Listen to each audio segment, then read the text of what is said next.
आपल्या सर्व पत्रकार बांधवांना नमस्कार. सर्वांचं मी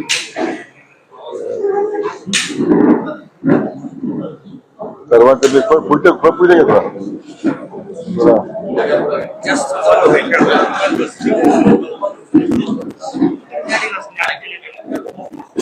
सर्वांचं मी मनपूर्वक स्वागत करतो. आज गोदावरी महामंडळाची कार्यक्रम आपल्या देशाचे लाडके पंतप्रधान आदरणीय नरेंद्र मोदींचा आहे आणि त्याचबरोबर महाराष्ट्र दुष्काळमुक्त करण्याचा संकल्प जो राज्याचे लोकप्रिय मुख्यमंत्री माननीय देवेंद्रजी फडणवीस साहेबांनी केलेला आहे, त्या अनुषंगिक विशेष करून मराठवाड्यातील पाण्याची तूट भरून काढण्यासाठी आपण जे काही नियोजन केलेलं आहे त्याची विस्ताराने चर्चा होऊन त्याला काही आपण मान्यता दिलेली आहे. विशेष करून पश्चिम वाहिन्याचे पाणी आपण जे गोदावरी खोऱ्यात आणणार आहोत, साधारण 80 TMC पाणी आहे. ते पाणी आणण्याच्या संदर्भात आता प्रकल्प आराखडा आपला जवळजवळ जानेवारीपर्यंत शासनाला सादर होईल. त्याच्यानंतर निविदा प्रक्रिया सुरू होईल. साधारण आपल्याला प्राथमिक अंदाज आहे की साधारण 70,000 कोटी रुपये खर्च येईल.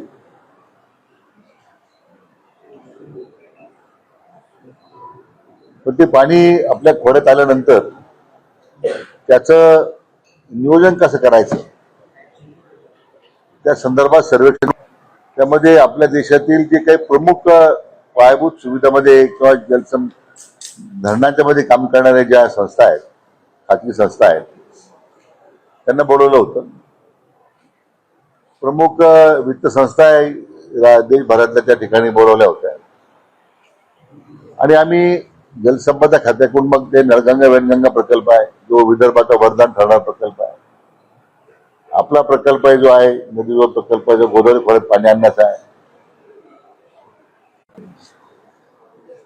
हायब्रिड एनईटी प्रकल्प धोरणाच्या अंतर्गत ते प्रकल्प आपण घेणार आहोत. असं प्रकारचं एक नवीन धोरण त्या ठिकाणी त्यांच्यासमोर मांडलेलं आहे. मध्ये पूर्वी करायचे, आता हायब्रिड एनईटी मध्ये प्रकल्प आपण माध्यमातून करावं.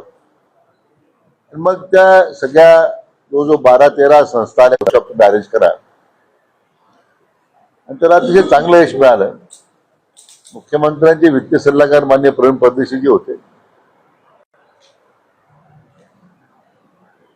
आणि अन्य आमच्या शासनाचे आमचे अपर मुख्य सचिव होते, सगळे अधिकारी होते. परंतु बऱ्याच गोष्टी आम्हाला बँकांकडून किंवा प्रकल्प करण्यासाठी उत्सुक असणाऱ्या लोकांकडून ज्या सूचना मिळाल्या त्या मी तुला अंतर्भाव तर करतोय. म्हणजे एक परिपूर्ण जे प्रश्न वित्त ज्या संस्थांनी उपस्थित केलेले आहेत किंवा या पायाभूत सुविधांमध्ये काम करणाऱ्या संस्थांनी उपस्थित केलेले आहेत ते आपण ऍड्रेस करू. तो त्यामध्ये माननीय मुख्यमंत्र्यांची त्या मान्यता घेऊन आपण ती पुढे कार्यवाही करू. म्हणजे एक मोठं पाऊल आपण टाकलेलं आहे आणि सगळी घोषणा राहिलेली नाहीये. म्हणजे आम्ही जवळजवळ 60 कोटी रुपये त्या DPR साठी गोदावरीच्या करता दिलेले होते, 60 कोटी रुपये. तर त्या आता तो DPR जून 2026ला आमच्याकडे सादर होईल, जानेवारी 2026ला. परंतु आम्ही या 2 दिवसाच्या पूर्वी झालेल्या वर्कशॉपमध्ये कार्यशाळेमध्ये आम्ही त्या सगळ्या कंपन्यांना अधिकार दिलेले आहेत. तुमच्या स्तरावर तुम्हाला जर वाटत असेल की आणखीन तुम्हाला नवीन इंजिनिअरिंग काही डिझाईन करायचं असेल, तुम्हाला असं वाटत असेल की आणखीन इकॉनॉमिक होऊ शकतं, आणखीन त्याच्यामध्ये अतिरिक्त पाणी आम्ही निर्माण करू शकतो, तर ते सुद्धा त्यांना आता फ्रीडम दिलेलं आहे आपण. त्यामुळे त्यांनी जरी त्या स्वतंत्र प्रकल्पावर तयार केला त्याला सुद्धा आमची काही आक्षेप नाही आहे. परंतु एक बेंचमार्किंग पाहिजे होतं म्हणून आपण जे आता जे 60 कोटी रुपये खर्च करून केलंय एक बेंचमार्किंग तयार झालेलं आहे. आता त्याच्यामध्ये ते सुधारणा करतो. मला वाटतं एक मोठं पाऊल आम्ही त्या दृष्टीने टाकलेलं आहे. त्याचबरोबरीनं विशेष करून आज महामंडळाच्या स्तरावर महामंडळाची स्वतःची उत्पन्नाची स्रोत निर्माण करण्यासाठी आता ज्या ज्या ठिकाणी आवश्यक असेल त्या ठिकाणी फ्लोटिंग सोलरचा उपक्रम राबवावा. तो जायकवाडला आणखीन जो 1000 मेगावॉटचं आपण एनटीपीसीचं काम दिलेलं आहे. आणखीन तिथे तेवढ्या क्षमतेचा फ्लोटिंग सोलर प्रकल्प महामंडळात करता येईल का? जिथे जिथे अशा पद्धतीने आणखीन मग जे आता सल्लागाराची नेमणूक करून 100 मेगावॉट होऊ शकतो का, 500 होऊ शकतो का, 1000 मेगावॉट होऊ शकतो. कारण हे जे आता आपण 1000 मेगावॉट दिलेलं आहे याच्यात फक्त 5% जागा गुंते. म्हणजे ही जे 1000 मेगावॉट एनटीपीसी दिलंय ते धरणाची एकूण फक्त 5% ते जागा जाणार आहे, क्षेत्र व्यापणार आहे, 5% क्षेत्र फक्त. तर किती जागा उपलब्ध राहणार आहे तर तुम्ही अंदाज करा. नाही, एक 1000चा. त्यामुळे तो एक आपण आणि आता मुळा डॅम आहे, मुळा धरणावर करता येईल का? जे जे धरणं आपली उपलब्ध आहेत विशेष करून ज्या ज्या ठिकाणी आपल्या उपसा सिंचन योजना आता मोठ्या प्रमाणात सुरू आहेत, धाराशिवमध्ये आहेत, बीडमध्ये आहेत, अशा सर्व ठिकाणी या सोलरायझेशन करून आता त्या ठिकाणी मग कॅप्टिव्ह पॉवर सुद्धा आपल्याला जर नेट मिटरिंग पद्धतीने आपल्या पंपाची गरज भागवता आली आपल्याला, तर मला वाटतं दरवर्षी 10-20 कोटी, 25 कोटी, 50 कोटीपर्यंत आपला विजेचा खर्च आपल्याला बसवता येईल. ही त्या पाठीमागची भूमिका आहे.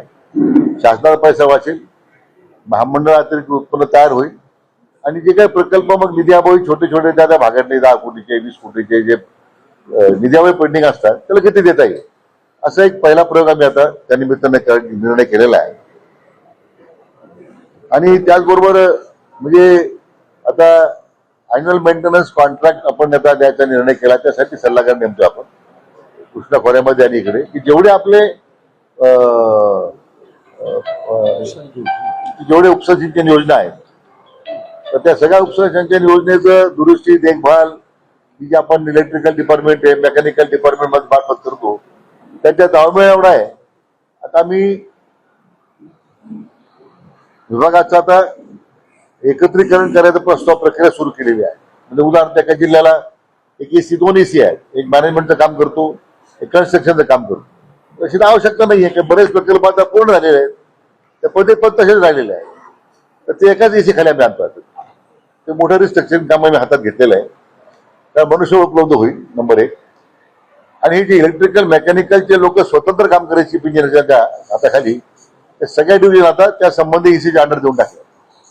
तर त्यामुळे त्यांनी आता त्या विभागाच्या ईसीला रिपोर्ट करायचं. तो ईसी अकाउंटेबल राहील. नाही तर एक पंप बंद पडला तर 6 महिने रिपेअर होत नाही. नाही सुरू आहे प्रक्रिया.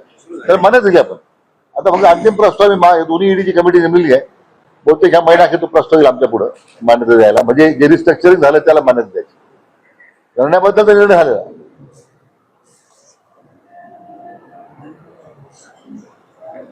आता आपल्या संभाजीनगरमध्ये जे ज्ञानेश्वर उद्यान आपलं आहे पैठणचं, त्या सुद्धा एक्सप्रेशन ऑफ इंटरेस्ट जाहीर करायला सांगितलं मी आज. तिथे सुद्धा पब्लिक प्रायव्हेट पार्टनरशिप मध्ये पूर्वी मला आठवतं आम्ही महाविद्यालयात असताना त्यावेळी असा निर्णय आला की वृंदावनच्या धर्तीवरती विकसित करावं. मी परवा जायकवाडीच्या पाणी पूजनाला गेलो तर एवढी वाईट अवस्था होती की आपल्या संभाजीनगर आणि विशेष मराठवाड्याकरता तो महत्वाकांक्षी प्रकल्प होऊ शकतो. मग आम्ही तो आता एक मोठा पर्यटन विकासामध्ये आम्ही आता आमचं स्वतःचं पर्यटन विकास धोरण आम्ही घेतलेलं आहे महामंडळाच्या वतीने. आणि आता त्यासाठी सल्लागाराची नेमणूक केलेली आपण आता म्हणजे त्यासाठी टेंडर्स गेलेले आहेत. आणि मला वाटतं त्यातून मग हा जायकवाडीचा संपूर्ण प्रकल्प जो आहे म्हणजे ज्ञानेश्वर उद्यान असेल, तिथं वॉटर स्पोर्ट्स असेल, तो मोठ्या प्रमाणात त्याला आम्ही आता मग महामंडळाच्या मधून विकसित करतो की त्यामुळे लोकांना आज ती पूर्ण जागा वापरत नाहीये दुर्दैवाने. तसं मी आता उजनीचा जवळजवळ पुणे जिल्हा सोलापूर जिल्ह्यात उजनी धरणाचा 650 कोटीचा प्रकल्प तयार झालेला पर्यटनाचा. जायकवाडी सुद्धा मोठा होऊ शकतो. एवढ्या जमीन ताब्यात आहे, आपल्या भूसंपादन काही नाही आहे. त्या दृष्टीने आम्ही तो एक निर्णय केलेला आहे.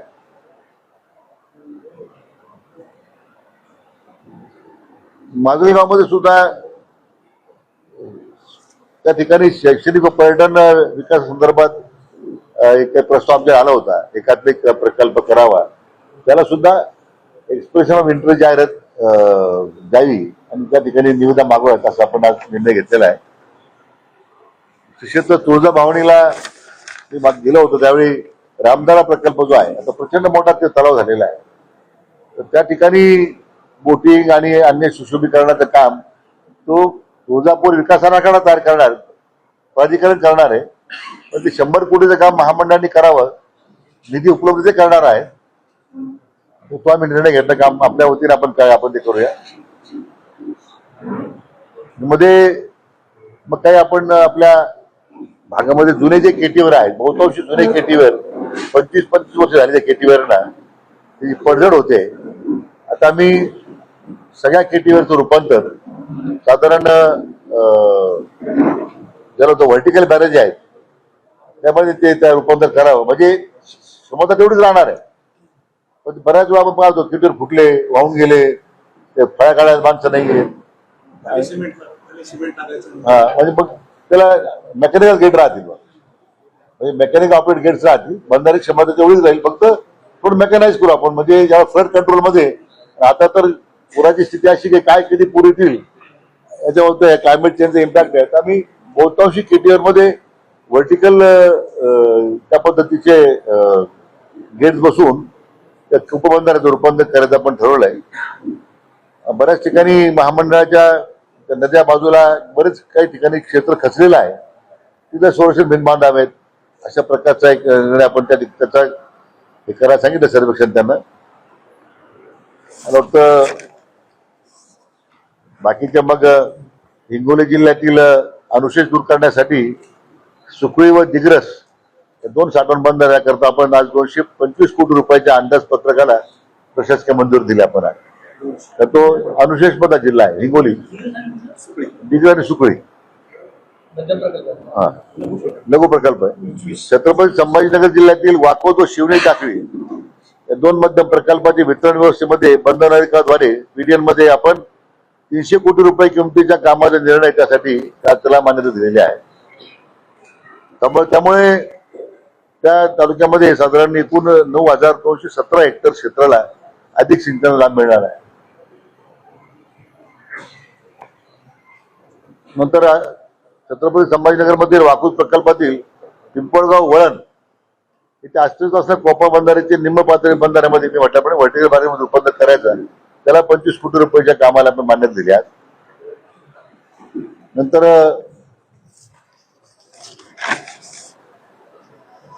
याच्यामध्ये आपल्या राज्यमंत्री मेघनाताई बोर्डेकर यांच्या मागणीनुसार सेलू व मानवत तालुक्यातील 54 गावांना पाणी उपलब्ध करून देणे तसंच पूर्णा प्रकल्पातील जिंतूर तालुक्याला पाणी उपलब्ध करून देण्यासंदर्भात आम्ही आता आदेश दिलेले आहेत. पाणी उपलब्ध आहे बऱ्याचशा भागांमध्ये जे येलदारी मला वाटतं प्रकल्पातून आज पूर्ण क्षमतेने पाणी वापरलं जात नाही. त्यामुळे पाणी उचलून त्या ठिकाणी वॉटर बॉडीज आहेत तलाव आहेत मायनर टँक्स आहेत ते भरून द्यायचा आम्ही आज निर्णय घेतला की त्याचं सर्वेक्षण ताबडतोब करावं असे त्यामध्ये निर्णय झालेला आहे. पण पाणी उपलब्ध आहे आणि वापरलं जात. त्याचबरोबर आज सिल्लोड तालुक्यातील पूर्णा नदीवरील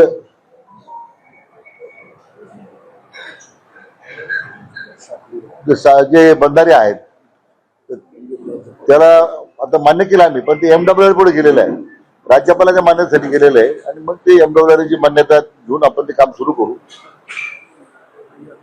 अजिंठा बंधाऱ्याचे काम सुद्धा जे आहे त्याचा संकल्पन मंजूर केला आपण आणि त्याच्या सुद्धा ते SLTC ला सादर करण्यात आलेलं आहे. मला वाटतं त्या सुद्धा कामाला आपण आता 1200 हेक्टरचं काम त्याच्यामध्ये क्षेत्र सिंचनाखाली त्याला आपण आता मान्यता देतोय.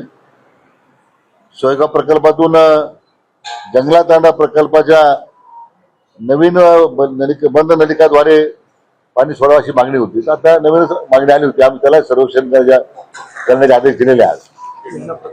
आणि खेळणा प्रकल्पाची उंची वाढवणं खेळणा प्रकल्प तो आम्ही आज निर्णय केलेला आहे. आज म्हणजे साधारण मला वाटतं एकूणच 1.6 मागणी आहे 1.6 आपण पाणी उपलब्धतेप्रमाणे मान्यता 0.8 MM³ तिथं स्टोर येऊ शकतं ऍडिशनल असं आमचा सर्वे सांगतोय. जमीन ऍक्विजिशन केलेली आहे.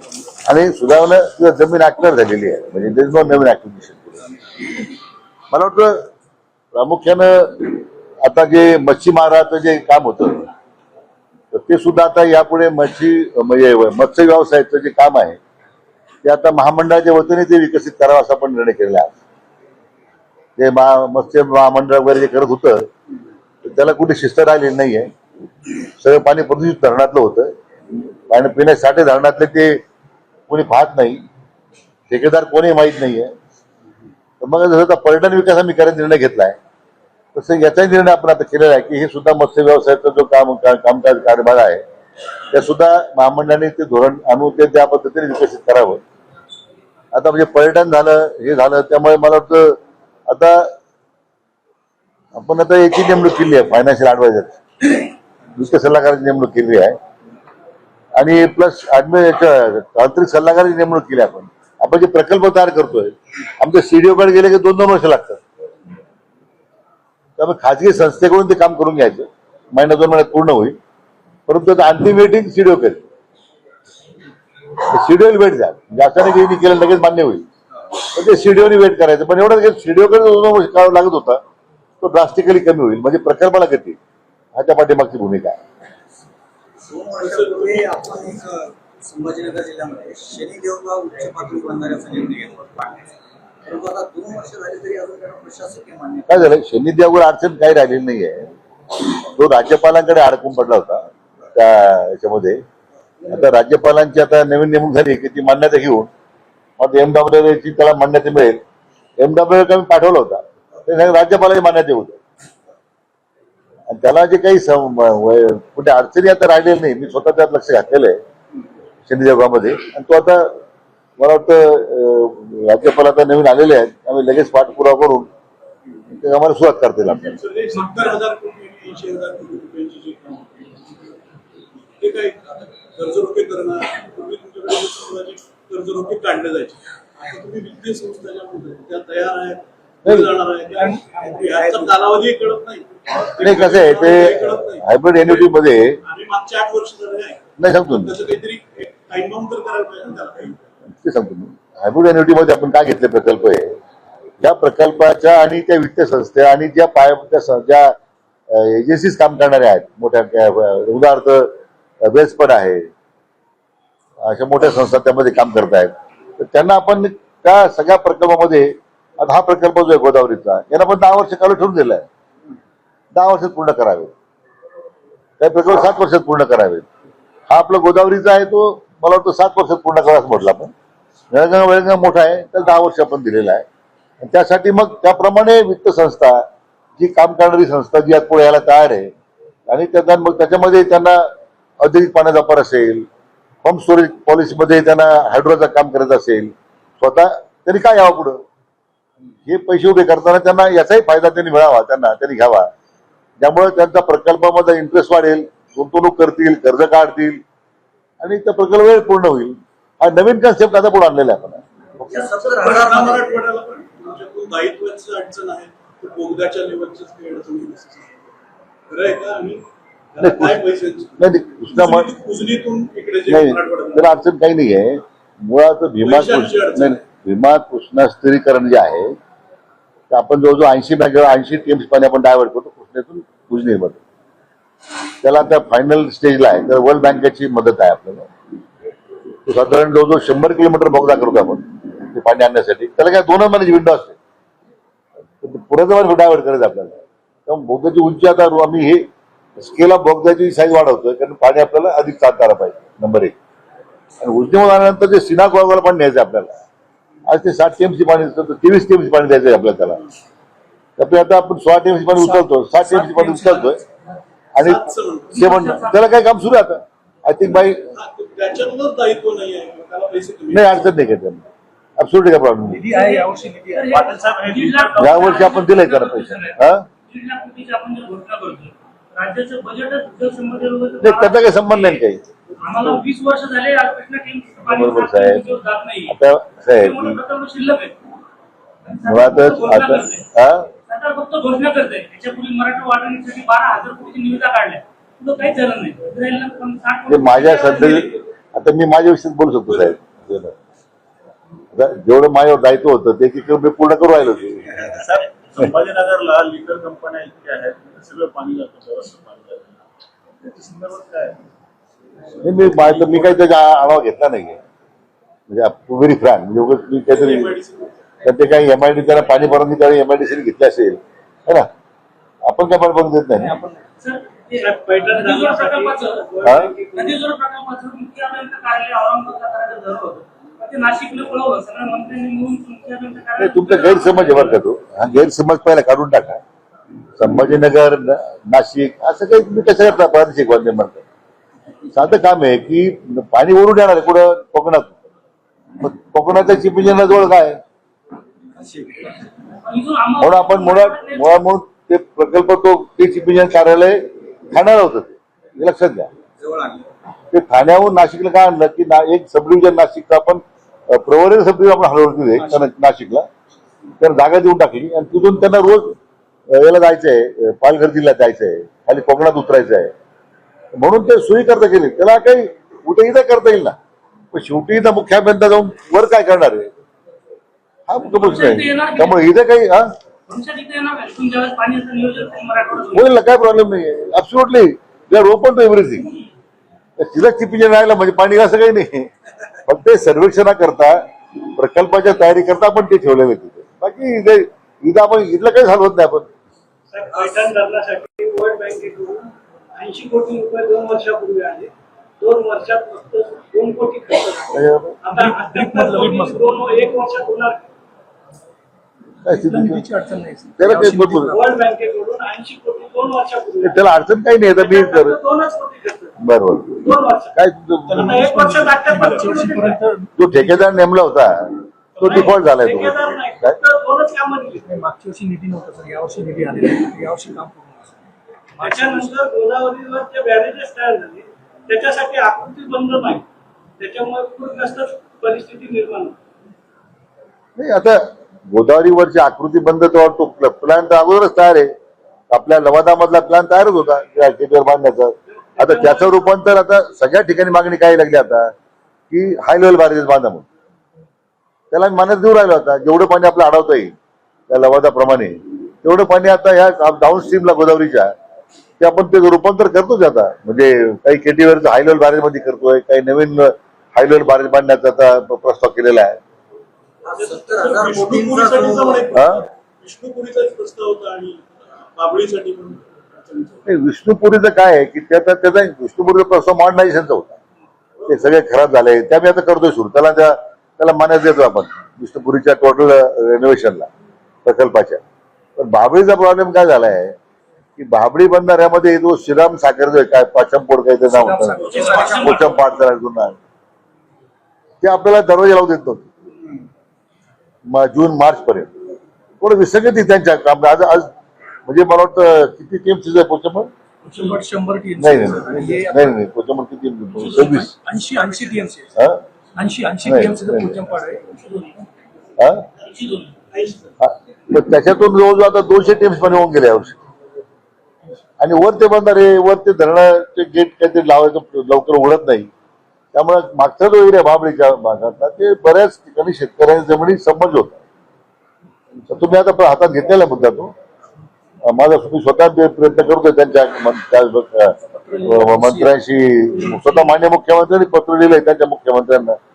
आणि मी सुद्धा जाऊन त्यांची वेळ घेतोय आता की काय मार्ग निघू शकतो. कारण त्या याच्यातून हा प्रश्न निघायला लागला पाहिजे. कारण त्या 2 भाग येते परत सुद्धा बाबळीमध्ये. काही लोकांना पाणी पाहिजे, काही लोकांनी पाणी अडवलं, जास्त पाणी अडवल्यामुळे शेती नुकसान होतं. आणि 2 प्रवाह आहेत. आता जो माझा जो आता एवढा अभ्यास झाला त्याच्यावर बोलतो मला आम्ही करेक्ट बिफॉर्म रॉंग पण तेलंगणा सरकारसोबत चर्चा करावी. करणार. एक आपण नवीन पाणी बाहेरचं आणण्याचा प्रयत्न करतो. दुसरीकडे असं की आहे त्या पाण्याचा पुरेपूर वापर होत नाही. जसं आता जायकवाडीचे म्हणजे उजवा कालवा चांगला आहे, परंतु डाव्या कालव्यात अजून एक तेल पर्यंत पाणी जात नाही. मग त्याच्यासाठी आपण काही करतो. नाही, आता मी उजव्या काळाची अतिशय वाईट स्थिती होती पूर्वी लाईनिंगला. आता आपण गोदावरीचा डावा कालवा जायकवाडीचा यावर्षी पूर्ण लाईननं घेतलेला आहे. जवळजवळ किती खर्च झाला? 800 कोटी रुपये खर्च करतो आपण. त्यासाठी आम्ही आता प्रस्ताव करतोय ज्यामध्ये नाबार्डचं फंडिंग आपण घेतलं. नाबार्डने आपल्याला 15,000 कोटी रुपये मंजूर केलेले आहे. तर ते पहिल्या टप्प्यातले 7,000 कोटी रुपये खर्च झाले. दुसऱ्या टप्प्यातले 7,000 कोटीमध्ये आम्ही ते पैसे मागतोय जायकवाडी टप्पा 2 साठी. याच्या म्हणजे पूर्ण जायकवाडीचं लाईनिंग करून सगळ्या चाऱ्यावर पीडीएन करायचे. पीडीएन करायचं म्हणजे जवळजवळ 80% पाणी 40% पाणी सेव्ह होईल असा आमचा प्राथमिक अंदाज आहे. आज पाण्याचा मी आढावा घेत होतो मंत्री झाल्यानंतर 40% लॉस आहे आज जायकवाडीच्या त्या कालव्याच्या जीर्ण झाल्यामुळं याच्यामुळं. त्यामुळे सगळं आपण प्लग करू त्या लाईनिंगमुळे पाणी वाचेल. अतिरिक्त योजनांना जे काही मागणी लोकप्रती पाणी मागतायत मग आम्हाला ते जर नियोजन आपल्याला करता येईल. आपल्याला पीडीएन सर फेल आहे बऱ्याच ठिकाणी. जिथे तुम्ही प्रयोग केले तिथे पीडीएन फेल ते आता जे म्हणून आम्ही त्यासाठी विलंबित केलेलं होतं. महाराष्ट्राला केलेलं होतं. ते सांगतो ना काही ठिकाणी पीडीएनचे प्रॉब्लेम झाले मान्य करतो. काही ठिकाणी त्याची क्वालिटी बद्दल शंका उपस्थित होत्या. म्हणून आम्ही निर्णय असा केला की थर्ड पार्टी ऑडिट करायचं त्याचं सगळ्या पीडीएनच्या कामांचं. त्याच्यामध्ये दोन्ही गोष्टी होती. एक तर त्याच्या गुणवत्ता पीडीएनच्या ज्या पाईप वापरले जातात प्लस ते केलेल्या कामाच्या संदर्भामध्ये परफॉर्मन्समध्ये. आता काही ठिकाणी पीडीएन उत्तम चाललेले आहेत पण काय आता आम्ही तोच अभ्यास केला परवा. कोणता प्रकल्प मध्य प्रदेशमध्ये मोहनपुरा. त्या मोहनपुराला मी स्वतः गेलो होतो. मोहनपुरा आणि इथे जो आणखीन एक प्रकल्प आहे त्या शेजारी अजून 20 TMCचा 20 ते 2 प्रकल्प आहे. तर मी तिथे पहिल्यांदा असं पाहिलं पण तिथे एकच पीक गावाचं आहे तिथे संपूर्ण 20 TMC पाणी प्रेशराइज इरिगेशन सिस्टीम मधून फक्त पाईपलाईननी 2.25 लाख हेक्टर क्षेत्र पाणी जातात. जायकवाडी एवढा 2.25 लाख हेक्टर. जायकवाडी 100 TMC आहे ते तर 20 TMC आहे क्षेत्र सिंचन क्षेत्र पण पुढे सारी नाही आहे कॅनॉल नाही आहे. इस्रायलच्या टेक्नॉलॉजीवर प्रेशराइज इरिगेशन सिस्टीम मधून पाणी सगळं आणि त्या सेक्टरवाईज प्लॉट केले 1 सेक्टरचा 50 हेक्टरचा 100 हेक्टरचा आणि सेंट्रल कमांड मधून पाणी वितरित होतं. तिथे कोणी टच करायला जात नाही व्हॉल्व हलवायला जात नाही पंप ऑपरेट करायला जात नाही. सगळं स्काडावर ही सिस्टीम आधारित केलेली आहे. सर आता पण मोनोक्रॉप आहे तिथे एकच क्रॉप आहे. आपण पण जायकवाडीचं दिलं होतं सर. आहे तो पण आहे तुम्ही आता जे काही आगामी पाणी येणार आहे आपल्याकडे नवीन योजनेनुसार त्याच्या नियोजनाचं आता तुम्ही सध्या लोकांना कामही देता असं म्हणताय. पण वॉटर ग्रीड जी मूळ योजना होती की मराठवाड्यात डिस्ट्रीब्यूट करण्यासाठी पाणी ती योजना गुंडाळली का तिची नाही, मला- बंद आहे? का तिचं काय चालना होणार? काय ती पाणी पुरवठा योजनेच्या वतीने राबवण्यात होती ते माझ्या खात्याकडनं होतं. त्यामुळे मला मी पाहिलं नाही मी अभ्यास नाही घेतला त्याचा पण माहिती घेईल आपण म्हणता तर. पण ते पाणी पुरवठा योजनेच्या मार्फत ती राबवण्यात येत होती. माझ्या खात्यामध्ये जे मी बोलतोय ना ते 100% होतं. एवढं तुम्हाला मी खातं देतो त्याच्यामध्ये काही अडचण नाही. त्यात रावत करतील. नदीतोड प्रकल्पामुळे जे पाणी येणार आहे स्टोरेज कॅपॅसिटी आपण करणार आहे. माझं म्हणणं तेच आहे आणि जायकवाडीमध्ये आज किंवा अन्य खात्या डॅममध्ये आज ठीक आहे पाऊस चांगले झाले लवकर धरणं भरली. आज ह्या वर्षी जायकवाडीमधून अतिरिक्त 70 TMC पाणी वाहून गेले. जेवढी जायकवाडी क्षमता आहे तेवढं पाणी वाहून गेलं. आता ही आपल्या हातात नाही ते पर्जन्यमानाचे काही सध्या स्थितीमध्ये. पण म्हणून आम्ही आज विचार केला त्याच्यावर विचार केला की जे आता उद्या अतिरिक्त पाणी आपण आणणार आहोत त्यासाठी हे काय काय आपण तयारी केली पाहिजे त्याचं आज सर्वेक्षण करण्याची सूचना दिल्या. त्याच्या आणि ट्रॅडिशनल डॅम कॅपॅसिटी वाढवणं सगळं आम्ही आता त्याच्या आज म्हणून आजच सुरुवात केली. तर हे 7-8 वर्ष ते काम चालेल. हे काही उद्या होणार नाहीये याला तेवढंच वेळ लागणार. हे परभणीच्या 54 गावाच्या संदर्भात तुम्ही सर्वेक्षण सांगितलं होतं. हे म्हणजे मुंबईमध्ये आपण जे बैठक घेतली होती राजेश गोटेकर वगैरे त्या काळात ते सर्वेक्षणाचे आदेश दिले होते. तिथे मुख्य अभियंत्यांनी प्रस्ताव पण पाठवले. आज नेमकं काय झालं ते? नाही ऑलरेडी ती प्रकल्प पूर्वी त्यांनी दिलेली मागणी होती. विटेकरांची तीच मागणी होती याची तीच मागणी होती. त्यामुळे पाणी उपलब्ध करून देणार फक्त प्रश्न आहे. तर ते पाणी उपलब्ध करून देण्यासाठी आम्ही आता सर्वेक्षण पूर्ण केलं पाणी कुठून द्यायचं पाणी पुरून द्यायचा खरं याच्यावर निर्णय होता. 10 वर्षात पाण्याची तूट भरून निघेल. आता हा महत्वाकांक्षी प्रकल्प आहे म्हणून आम्ही परवा माननीय मुख्यमंत्र्यांच्या वर्कशॉप घेतला ना it was really good idea. First initiative होता की आपण काही प्रायव्हेट प्लेस बोलवलेत.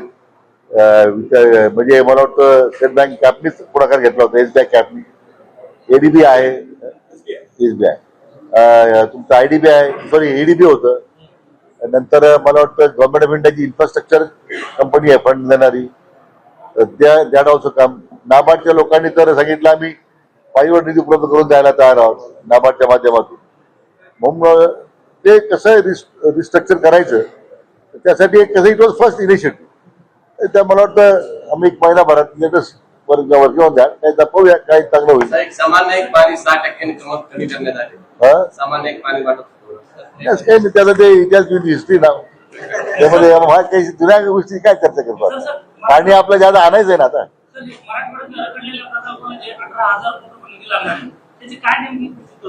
नाही आता माहिती घेतो ती. आता आपण काय केलं, नवीन कन्सेप्ट आणलाय लो हँगिंग फ्रुट्स म्हणून. लो हँगिंग फ्रुट्स म्हणजे काय की जे प्रकल्प 500 कोटी रुपयामुळे 2 वर्षात जे निधीत पूर्ण होतात त्यावर रखडलेले आहेत, असं आपण एक 25,000 कोटी आराखडा तयार केला आहे की जे प्रकल्प पूर्ण केल्यामुळे 2 वर्षात त्याचा इम्पॅक्ट येऊ शकेल. म्हणजे मग तो पाईपलाईनचा असेल, कालव्यांच्या नूतनीकरणाचा असेल, कारण बरेच कालवे आता 30-40 झाले, त्या धरणाच्या दुरुस्तीचा असेल. आम्ही हे सगळं नाबार्डात देतो आता. नाबार्डमध्ये साधारण 25,000 कोटी रुपये लागतात. मला संख्या माहित नाही, it may be more than 84, around 85 वगैरे असते, 85-90 असते. अनेक अधिकाऱ्यांच्या बदल्या होऊन सुद्धा ते बंदीच्या ठिकाणी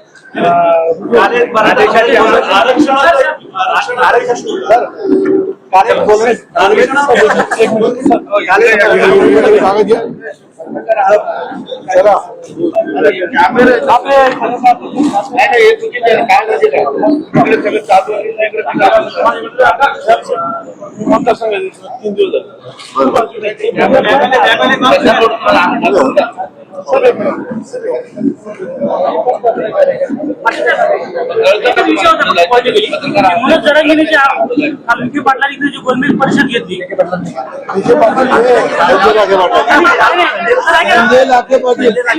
पाटलांनी आरोप केले. पाटलांनी एक तरी प्रमाणपत्र मंजूर करून दाखव या सगळ्या प्रकरणात असा आरोप केलेला आहे.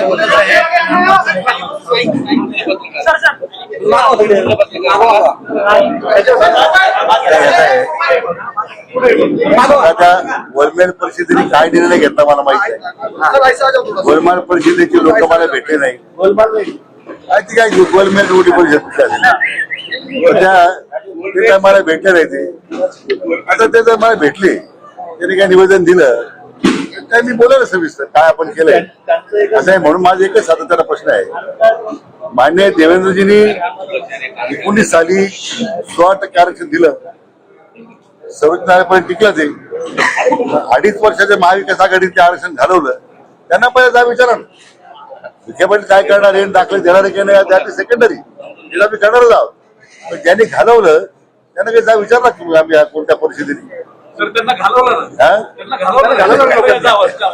म्हणून मला दुराग्रह मी सगळे मीडियाला सांगितलंय की त्या परिस्थितीचे लोक जर मला भेटले तर मी त्यांना स्वतः बोलवून घेईन, त्याची चर्चा करीन. त्यांचा जो काही गैरसमज असेल तो करीन. आपण मराठवाडा मुक्ती दिनाच्या निमित्तानं ऑलरेडी काही जिल्हा दाखले दिले सुद्धा.